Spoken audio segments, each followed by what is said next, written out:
मुख्य समाचार।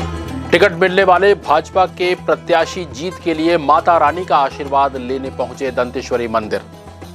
प्रत्याशियों के नामों को लेकर के कांग्रेस की बैठक जारी। जल्द ही प्रत्याशियों के नामों का हो जाएगा ऐलान। विधानसभा चुनाव के मद्देनजर ध्वनि विस्तारक यंत्रों पर प्रतिबंध। लाइसेंस धारकों के शस्त्र लाइसेंस निलंबित और पेट्रोल का स्टॉक सुरक्षित रखने के आदेश दिए कलेक्टर बस्तर ने। विश्व प्रसिद्ध बस्तर दशहरा पर्व के लिए रथ निर्माण का काम हुआ शुरू। 150 कारीगर दिन रात मेहनत कर बना रहे हैं रथ और 4 दिवसीय राज्य स्तरीय शालेय प्रतियोगिता का हुआ समापन। This program is brought to you by VD Pharmaceuticals, Journey towards Health। नमस्कार, आप देख रहे हैं बस्तर की बात और मैं हूं उपेंद्र। बढ़ते हैं खबरों की तरफ। फिर से है नमस्कार, मैं हूं उपेंद्र और आप देख रहे हैं बस्तर की बात। बढ़ते हैं खबरों की तरफ।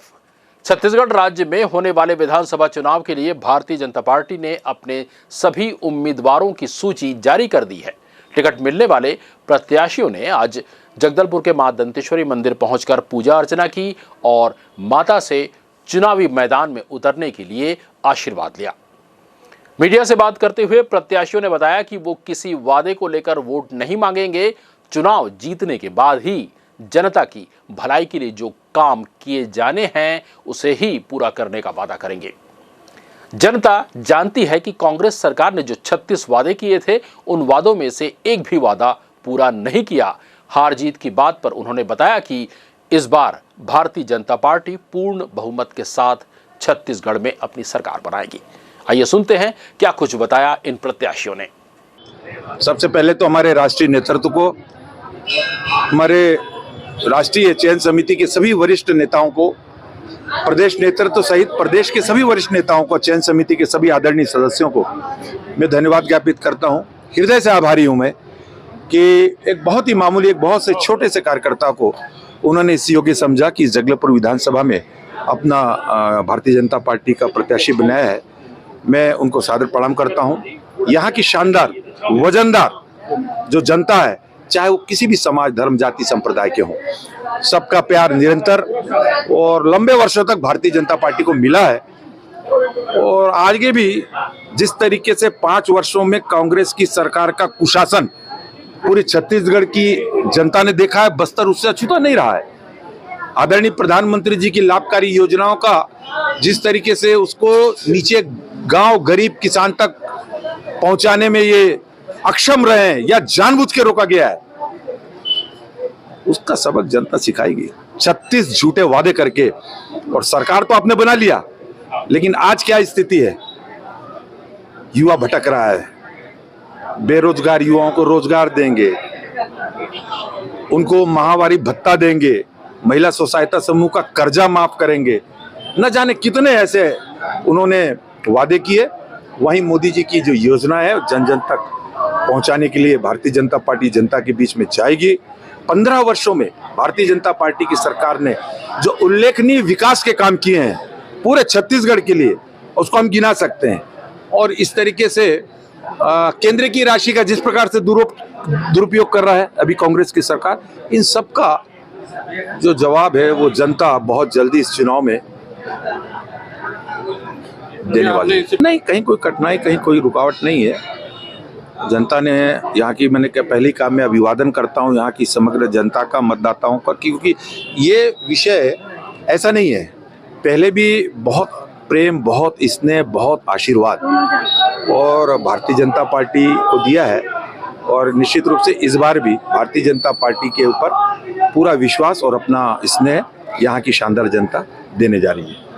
जैसे लोग अभी पूरा मतलब 10-10 साल के कांग्रेस के विधायक रहने के बाद भी अब उस क्षेत्र में मेरे जैसे छोटा सा गांव का कार्यकर्ता को पार्टी संगठन ने प्रत्याशी बनाया है। कहीं ना कहीं मेरे ऊपर भरोसा जताया है पार्टी संगठन ने। हम उस विधानसभा से आने वाला समय में कि हम वहाँ पे संगठन को एक अच्छे से हम एक वो देना चाहेंगे और वहाँ से हम जीत के आ रहे हैं। विशेष और कुछ बोलना चाहेंगे बस्तर की जनता को? बस्तर की जनता से मैं बस एक बार निवेदन करना चाहूँगा कि उस क्षेत्र से आने वाले जितने हमारे बस्तर के मतदाता आज भी उस क्षेत्र के मतदाता समझते हैं कि उनकी 10 साल की कार्यकाल क्या रही है ना, उसमें इसलिए आने वाला समय में वहाँ के कार्यकर्ता हमारे पर भरोसा जताएंगे।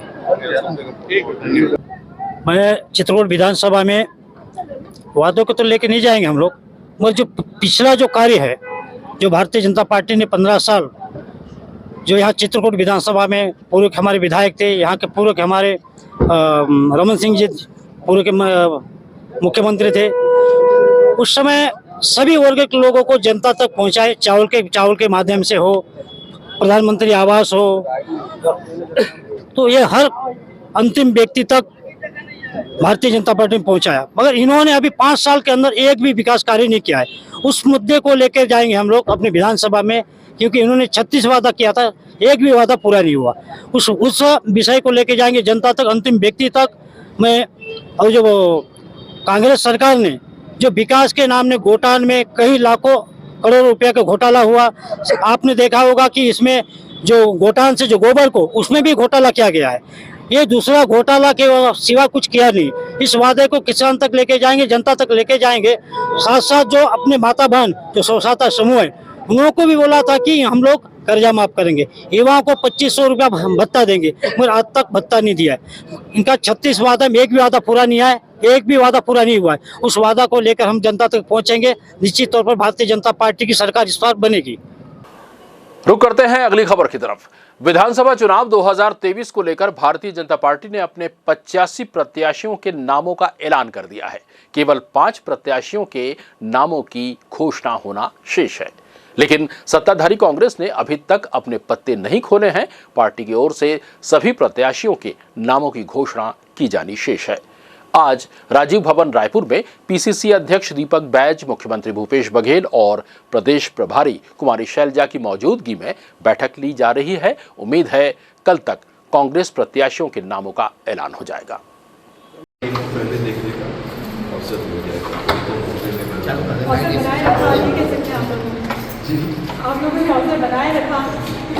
यहाँ बात स्पष्ट थी कि कुछ हमारे वरिष्ठ साथियों के मन में एक संवेदनशील भावना थी कि पितृपक्ष की सूची नहीं आनी। तो मुख्य कारण वही था कि पितृपक्ष अभी भी लगा हुआ है। जैसे ही पितृपक्ष समाप्त होता है, मेरे ख्याल से 13 तारीख को सेंट्रल इलेक्शन कमेटी की बैठक है, उसमें छत्तीसगढ़ की कम से कम पहले जो 20 सीटें हैं पहले राउंड, ये तो 100% आ जाने हैं। 13 हो 14 हो प्लानिंग मैं नहीं कर सकता, क्योंकि समय भी कम है। 7 तारीख को वोटिंग तो साथ में और नाम भी आ सकते हैं अगर स्क्रीनिंग कमेटी से नाम जाते हैं। बढ़ते हैं अगली खबर की तरफ। चुनाव विश्लेषकों और आलोचकों ने भारतीय जनता पार्टी के प्रत्याशियों के टिकट वितरण को लेकर कुछ बातें कही हैं। आलोचकों का कहना है कि भाजपा ने 5 वर्षों के बाद भी बस्तर की कुछ ही सीटों पर प्रत्याशी बदलने की हिम्मत दिखाई है। बाकी अन्य सीटों पर, खासकर पूर्व मंत्री केदार कश्यप, लता उसेंडी और महेश गागड़ा के विधानसभा क्षेत्र में किसी अन्य प्रत्याशी को टिकट न देकर कहीं न कहीं कार्यकर्ताओं में निराशा होगी। विधानसभा क्षेत्र में किसी अन्य प्रत्याशी को टिकट न देकर कहीं न कहीं कार्यकर्ताओं में निराशा होगी। आलोचकों का मानना है कि इन हारे हुए पूर्व मंत्रियों को जनता ने पूरी तरह से नकार दिया था। ये तीनों मंत्रियों ने अपने रसूख के बल पर हमेशा ही कार्यकर्ताओं को आगे बढ़ने से रोका है। आज यही वजह है कि कांग्रेस भी चुटकी ले रही है। कांग्रेस प्रदेश अध्यक्ष दीपक बैज ने कहा कि भाजपा ने पहले ही पराजय स्वीकार कर ली है। भारतीय जनता पार्टी को बहुत बहुत बधाई, शुभकामनाएं। जिस तरह से लिस्ट उन्होंने जारी किया है, पुराने चेहरों पे ही ज़्यादा उन्होंने दांव लगाया है। वो पुराने चेहरे जो 2018 में जनता ने उनको रिजेक्ट कर दिया है, अब समझ लीजिए कि भारतीय जनता पार्टी लिस्ट आने के बाद पूरी तरह से अब लड़ाई के मैदान से बाहर हो चुकी है, हार मान चुकी है। इससे स्पष्ट है कि छत्तीसगढ़ में आने वाले विधानसभा 7 नवंबर को वोटिंग के बाद छत्तीसगढ़ में ऐतिहासिक बहुमत के साथ कांग्रेस की सरकार फिर बन रही है। तभी तो हारे हुए प्रत्याशियों को दोबारा टिकट दिए गए हैं। भाजपा के चाणक्य कहे जाने वाले अमित शाह ने भी बस्तर दौरे के बावजूद उनके टिकट काटने की हिम्मत नहीं दिखाई। भाजपा के इन पूर्व मंत्री जिनको पार्टी ने प्रत्याशी बनाया है, इन्होंने किसी अन्य कार्यकर्ता को कभी आगे बढ़ने नहीं दिया।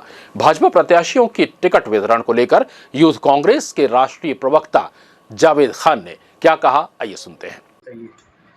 देखिए, भारतीय जनता पार्टी ने छत्तीसगढ़ चुनाव के लिए जो सूची जारी की है उसे हम तो हताशा की सूची मान रहे हैं और उसका नाम भी हम हताशा की सूची दे रहे हैं। कारण क्योंकि कुछ दिन पहले यही सूची सोशल मीडिया में वायरल हुई थी, जिसको लेकर के प्रदेश भर में भारतीय जनता पार्टी के कार्यकर्ता भारतीय जनता पार्टी के बड़े नेताओं के कपड़े फाड़ते नजर आए थे, सड़कों में प्रदर्शन करते नजर आए थे और राजधानी तक इनके कार्यालय तक पहुंच करके अपना विरोध दर्ज कराया था। लेकिन बावजूद इसके भारतीय जनता पार्टी के कार्यकर्ताओं को की मंशा को दरकिनार करते हुए भारतीय जनता पार्टी ने भारतीय जनता पार्टी के कार्यकर्ताओं के लिए हताशा की सूची जारी की है। यदि आप देखेंगे कि 2018 के चुनाव में जिन्हें पूरे छत्तीसगढ़ की जनता ने नकार दिया था, जिन मंत्रियों को नकार दिया था, जिन विधायकों को नकार दिया था, पुनः उनको टिकट देकर भारतीय जनता पार्टी ने यह साबित कर दिया। और अमित शाह जो कई दिनों से बस्तर से लेकर के पूरे छत्तीसगढ़ में दौरे लगा रहे थे, नए चेहरे ढूंढ रहे थे, लेकिन उन्हें भी पता चल गया कि छत्तीसगढ़ भारतीय जनता पार्टी खात्मे के कगार पे, उन्होंने भी नए चेहरे नहीं ढूंढ पाए, इसलिए मजबूरनवश उन्हें पुराने चेहरों पर ही दांव खेलना पड़ा। यदि आप देखेंगे पूर्व में मंत्री जितने भी हैं उन सभी के ऊपर आरोप लगी है और बावजूद इसके उन्हें ही टिकट देना, कहीं ना कहीं यह जो चुनाव है 2023 का, ये भाजपा बनाम कांग्रेस नहीं, भाजपा बनाम छत्तीसगढ़ की जनता स्वयं भाजपा ने कर दी है। यदि मैं बात करूं, बस्तर से आते हैं 3 मंत्री हैं, इन तीनों मंत्रियों को टिकट दिया गया। उसमें से एक यदि केदार कश्यप की अगर मैं बात करूं तो वो शिक्षा मंत्री रहते हुए उनके ऊपर अनेकों आरोप लगे। उनके जो पीए थे RMC, उनके ऊपर कमीशनखोरी का आरोप लगा। स्वयं केदार कश्यप के ऊपर साक्षरता मिशन प्राधिकरण के अंतर्गत जो किताबों की सप्लाई होनी थी उसमें 35% का आरोप प्रकाशकों ने, दिल्ली के प्रकाशकों ने लगाया था। मुन्नी बाई प्रकरण किसी से छुपा नहीं है। केदार कश्यप सत्ता से जाने के बावजूद भी जिस तरह से रेलवे के कर्मचारियों के साथ मारपीट किए थे, उसमें बोधघाट थाने में रेलवे के कर्मचारियों ने 16 GB का सबूत के रूप में पेन ड्राइव भी दिया था। यह मामला सबके सामने है। 14 साल के बच्चे को तड़पता हुआ छोड़ देते हुए केदार कश्यप मंत्री रहते हुए अपने काफिले में एम्बुलेंस दौड़ाते हैं, लेकिन उस बच्चे की जान बचाने के लिए तरस नहीं आता है। यह उनका अहंकार रहा है। पंडित सुंदरलाल शर्मा ओपन यूनिवर्सिटी में जब उनकी पत्नी परीक्षा दे रही थी तो उस प्रकरण में सुंदरलाल शर्मा ओपन यूनिवर्सिटी ने जांच कर यह पाया कि वह दोषी है और इसके लिए पुलिस अधीक्षक को विश्वविद्यालय ने पत्र भी लिखा। बावजूद इतने सारे आरोप लगने के बाद भी भारतीय जनता पार्टी उन्हीं को चुनावी मैदान पर उतारी है। इससे यह भी साबित होता है कि इन नेताओं ने बस्तर से लेकर पूरे छत्तीसगढ़ में भारतीय जनता पार्टी के किसी कार्यकर्ता को आगे बढ़ने नहीं दिया। इसी वजह से आज भारतीय जनता पार्टी के पास इनका कोई विकल्प ना होने के कारण ये इन्हें चुनावी मैदान पे उतारी है और स्वयं ही भारतीय जनता पार्टी हार मान चुकी है। प्रदेश मंत्री भी और आज प्रदेश मंत्री बना करके रखा गया है, इनको प्रवक्ता बना करके रखा है। आरोप हैं इनके ऊपर में इतने सारे। एक दफ़ा तो 7वीं की छात्रा और एक NGO कर्मी के साथ में जब इनके बंगले पहुंचती है कुछ गुहार लेकर के, वो 7वीं की छात्रा और उस NGO की महिला को धक्के मार करके बाहर निकाला जाता है। इस तरह का चरित्र रहा है और यह ऐसे चरित्र के लोगों को भारतीय जनता पार्टी टिकट दी है, जो कहीं ना कहीं यह साबित करता है कि भारतीय जनता पार्टी ने पूरी तरह से कांग्रेस के आगे हाथ खड़े कर दिए हैं और फिर से हम 75 पार के साथ कांग्रेस की सरकार। वहीं भारतीय जनता पार्टी के नारायणपुर विधानसभा के प्रत्याशी और पूर्व मंत्री केदार कश्यप ने दीपक बैज के बयान पर पलटवार करते हुए कहा कि PCC अध्यक्ष दीपक बैज अपने लिए टिकट लेने की जुगत में स्वयं लगे हुए हैं। केदार कश्यप ने यह भी कहा कि मां दंतेश्वरी के आशीर्वाद से 2023 में भारतीय जनता पार्टी की सरकार प्रदेश में बनेगी। अब बढ़ते हैं अगली खबर की तरफ। भारत निर्वाचन आयोग द्वारा विधानसभा निर्वाचन 2023 की घोषणा के साथ ही जिले में आदर्श आचरण संहिता लागू हो गई है। कलेक्टर और जिला दंडाधिकारी विजय दयाराम के ने छत्तीसगढ़ कोलाहल नियंत्रण अधिनियम के तहत जिले के ग्रामीण क्षेत्रों तथा नगरीय क्षेत्रों में रात्रि 10 बजे से सुबह 6 बजे तक ध्वनि विस्तारक यंत्रों का प्रयोग करने अथवा करवाए जाने पर पूर्ण रूप से प्रतिबंध लगाया हुआ है।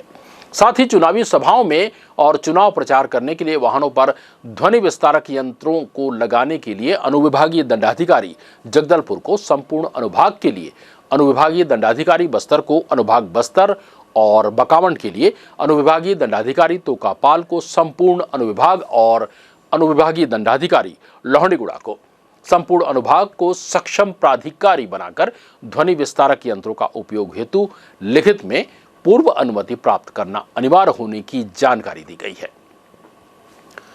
ग्रामीण क्षेत्रों और नगरीय क्षेत्रों में सुबह 6 बजे से रात्रि 10 बजे तक ध्वनि विस्तारक यंत्रों का प्रयोग सक्षम अधिकारी से ही अनुमति प्राप्त कर किया जा सकता है। यह प्रतिबंध निर्वाचन प्रक्रिया की समाप्ति तिथि 5 दिसंबर 2023 तक संपूर्ण जिले में प्रभावशाली रहेगा और तत्काल प्रभावशील होगा। आदर्श आचार संहिता प्रभावशील होने के तहत शासकीय अधिकारी कर्मचारियों के बिना अनुमति के अवकाश पर प्रस्थान करने पर प्रतिबंध किया गया है। निर्वाचन प्रक्रिया के दौरान जिले में पदस्थ कोई भी अधिकारी कर्मचारी बिना कलेक्टर और जिला निर्वाचन अधिकारी की अनुमति के बिना किसी प्रकार के अवकाश पर प्रस्थान नहीं करेंगे और अपने निर्धारित मुख्यालय पर मौजूद रहेंगे। निर्वाचन कार्य में उनकी आवश्यकता पड़ने पर अल्प सूचना पर उन्हें उपस्थित होना होगा। बस्तर कलेक्टर द्वारा ये आदेश जारी किया गया है। अगर आप हमें YouTube पर देख रहे हैं तो इस चैनल को सब्सक्राइब कीजिए। हमारा पता है बस्तर की बात जगदलपुर, साथ ही बेल आइकॉन पर भी क्लिक करना न भूलें। बढ़ते हैं खबरों की तरफ। निष्पक्ष और शांतिपूर्ण निर्वाचन सुनिश्चित करने और लोक शांति की सुरक्षा के साथ ही आम व्यक्ति की सुरक्षा की दृष्टि से सीमित अवधि के लिए जिले की सीमा क्षेत्र में आग्नेय शस्त्र लाइसेंसधारियों से जमा करवा लेने के आदेश जारी किए गए हैं, जिससे चुनावी प्रक्रिया के दौरान भय और आतंक का वातावरण निर्मित न हो सके और इन अस्त्र शस्त्रों का दुरुपयोग होने से रोका जा सके। जिले की सीमा क्षेत्र के भीतर रहने वाले सभी लाइसेंसधारियों को निर्देशित किया गया है कि वे अपने अपने आग्नेय अस्त्र शस्त्र नजदीकी पुलिस स्टेशन में आगामी 1 सप्ताह के भीतर जमा करें। यह आदेश जिले में निवासरत और बाहर के जिले से आए लाइसेंसधारी पर भी लागू होगा। इस आदेश में समस्त मान्यता प्राप्त बैंकों के सुरक्षा गार्ड, राष्ट्रीय राइफल संघ व जिला राइफल संघ और इस जिले के औद्योगिक संस्थानों पर सुरक्षा हेतु तैनात सुरक्षा गार्ड मुक्त रहेंगे, लेकिन ये अपने अपने अस्त्र शस्त्र की सूचना संबंधित थाने में अवश्य देंगे। अपने अस्त्र शस्त्र बिना थाना प्रभारी की अनुमति के अपने परिसर की सीमा क्षेत्र से बाहर नहीं ले जा सकेंगे।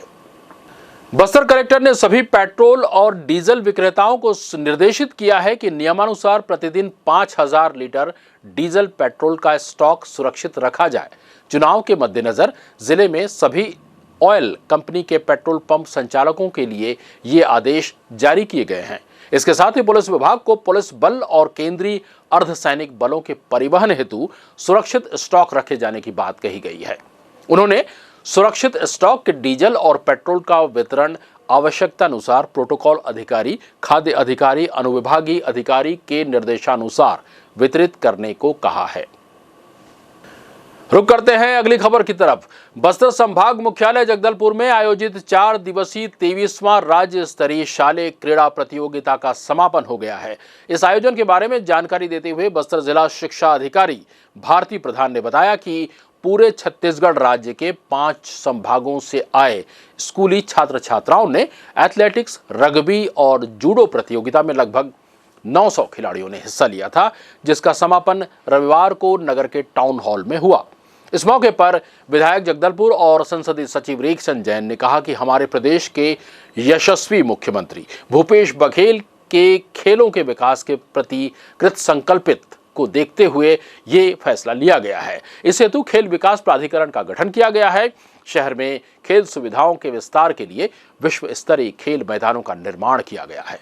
इंदिरा प्रियदर्शनी स्टेडियम, हाथा ग्राउंड, धर्मपुरा क्रीड़ा परिसर, सिटी ग्राउंड जैसे अत्याधुनिक खेल के मैदान बनाए गए हैं। उन्होंने कहा कि स्वस्थ तन में स्वस्थ मन का वास होता है और खेलों में तन और मन दोनों स्वस्थ होते हैं। बच्चों को हार जीत की परवाह किए बगैर खेल भावना से खेलना चाहिए और खेलों में कोई एक जीतेगा तो एक हारेगा, पर महत्वपूर्ण यह है कि हमने खेलों को खेल भावना से खेला। आप सभी खिलाड़ी विभिन्न संभागों से खेलने आए हैं, अपना उत्कृष्ट प्रदर्शन कर छत्तीसगढ़ का नाम रोशन करें। 23वीं राज्य स्तरीय शालेय क्रीड़ा प्रतियोगिता का आयोजन किया गया बस्तर में, जिसका 4 दिन बाद आज समापन किया गया। इसमें एथलेटिक्स, जूडो और रग्बी प्रतियोगिता आयोजित की गई, जिसमें आज विभिन्न जो जीते हुए प्रतियोगी उनका पुरस्कार दिया गया एवं समापन समारोह किया गया। और इसमें ओवरऑल चैंपियनशिप बस्तर संभाग में। कहाँ से कितने बच्चे आए थे?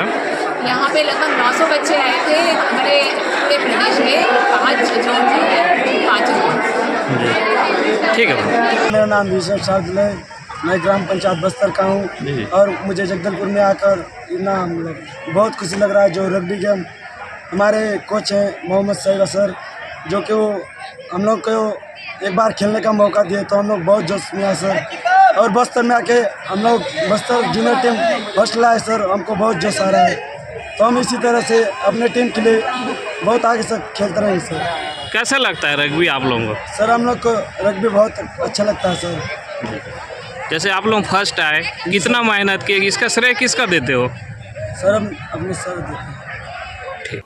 बस्तर का विश्व प्रसिद्ध ऐतिहासिक बस्तर दशहरा पर्व हेतु जगदलपुर शहर के सिरासार भवन के समीप फूल रथ निर्माण कार्य आरंभ किया गया है। बेड़ा उमर गांव और झार उमर गांव के कारीगरों सहित लगभग 150 ग्रामवासी मिलकर रथ का निर्माण कर रहे हैं। 16 अक्टूबर तक चलने वाले 4 चक्के का फूल रथ का निर्माण कार्य कारीगरों द्वारा 15 अक्टूबर तक पूरा कर लिया जाएगा। कारीगरों के द्वारा सबसे पहले रथ के पहियों के साथ साथ रथ हेतु नीचे का आधार तैयार किया जा रहा है।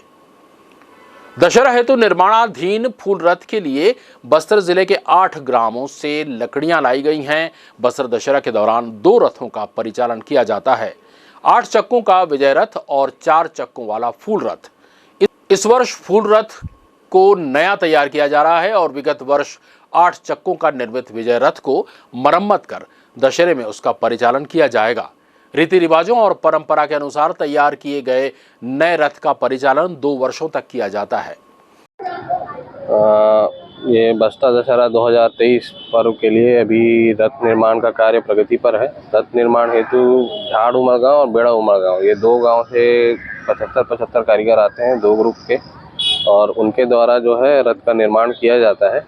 रथ का निर्माण अभी प्रगति पर है। इस बार 4 चक्के का रथ जो है बनाया जा रहा है और जो हमारे कारीगर आए हुए हैं वो अपने घर से यहाँ पर उनके सिरासार भवन में रुकने की व्यवस्था की जाती है। साथ ही उनके खाने, भोजन और स्वास्थ्य और उनके पूरे स्वास्थ्य वगैरह की सारी चीज़ों की व्यवस्था की जा रही है। ठीक है सर, आपका मेरा नाम है ओइसियानी के मानकर, मैं सचिव दशहरा समिति हूँ, तहसीलदार जगदलपुर। पतिराम। ये आज कौन सा चीज़ का पूजा हुआ है? ये समझो उद्घाटन के लिए हाँ। रथ के लिए का चूरसा बना रहे हैं। मतलब उसका औजार बना रहे हो? लोहा का? अच्छा, जो हथियार लोग है उसका आज पूजा हुआ है? हाँ, हो गया है। और ये आप लोग कितने दिन तक बनाओगे रथ? 1 महीना। 1 महीना। कौन गांव से आए हो? कौन गांव से आए आप लोग? कितने लोग हो? हम लोग 6 आदमी हैं। ये हर साल आते हो रथ? हाँ। क्या नाम है तोर? कहाँ से आए हैं आप लोग? बेड़ा उमर गाँव। कितने लोग आए हैं? पूरा दूर गाँव को 150 आदमी। 150 आदमी। यहाँ क्या काम कर रहे हैं आप लोग? हमारा परंपरा का काम है ना, रथ बना रहे हैं। जी, कितने दिन में बनाओगे? हम लोग तो बोले थे लेकिन मतलब लोहार लोग नहीं आए थे, अटक गया, नहीं तो हम 15 दिन के बाद दे देंगे।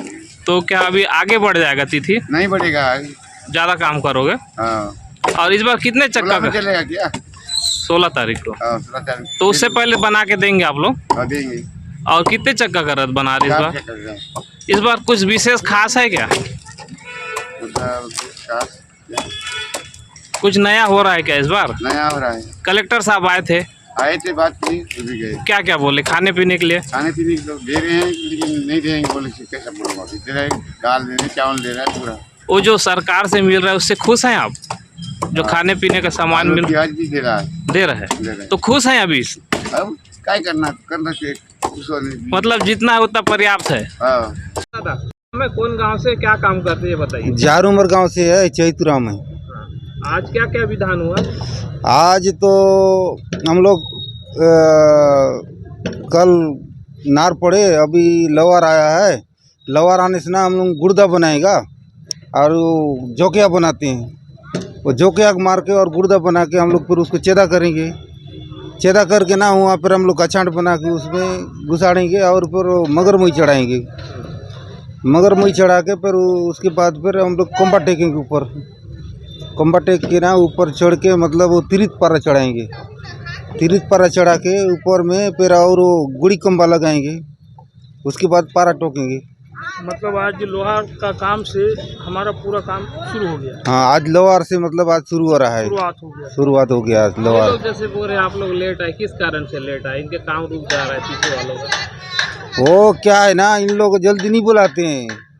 अब दिन कम रहता है, हम लोग आगे दिन मतलब पहले थोड़ा आगे आते रहे। अभी क्या है 10, 12, 15 दिन रहने से बाद बुलाते हैं। जल्दी वो बनने से कहाँ से होगा। हाँ। और जैसे आप लोग यहाँ रुके हैं, खाने पीने का व्यवस्था सही चल रहा है? ओ, खाने पीने का सही चल रहा है। विधानसभा चुनाव को देखते हुए नगर में धारा 144 लागू कर दी गई है। पुलिस प्रशासन द्वारा अब असामाजिक तत्वों पर कड़ी कार्रवाई की जाएगी। इसी दिशा में कल शाम नया मुंडा के कबीर चौक में जीतू बघेल नामक एक युवक को बोधघाट पुलिस ने धारदार हथियार के साथ गिरफ्तार किया। बोधघाट पुलिस को मुखबिर से सूचना मिली थी कि एक युवक धारदार हथियार से लोगों को डरा धमका रहा है। पुलिस ने कार्रवाई कर युवक को गिरफ्तार कर लिया है। और अंत में चलते चलते एक नजर आज की हेडलाइंस पर। मुख्य समाचार।